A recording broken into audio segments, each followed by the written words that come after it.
अस्सलाम वालेकुम मेरे प्यारे भाई और मेरी प्यारी बहनों। रोज़े की हालत में आँख में दवाई डालना, आँख में सुरमा लगाना, इसके हवाले से शरीयत की क्या राय है? बाज़ औक़ात सुरमे का जो रंग होता है, जो जायका होता है, वो थूक वगैरह के ज़रिए से नज़र आता है। तो क्या इसकी वजह से रोज़ा फासिद होगा या नहीं होगा? तो शरीयत की राय इस हवाले से ये है कि अगर रोज़ादार अपनी आँख में सुरमा लगाता है या दर्द वगैरह की वजह से आँख में दवाई डालता है, तो ऐसी सूरत में रोज़े पे कोई असर नहीं पड़ेगा।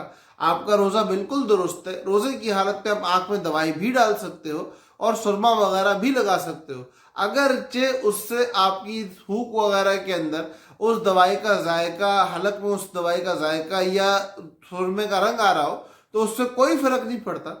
आपका रोज़ा बिल्कुल दुरुस्त है। इससे आपके रोज़े की फसाद का या मकरूह होने का कोई मामला नहीं। आपका रोज़ा बिल्कुल दुरुस्त है।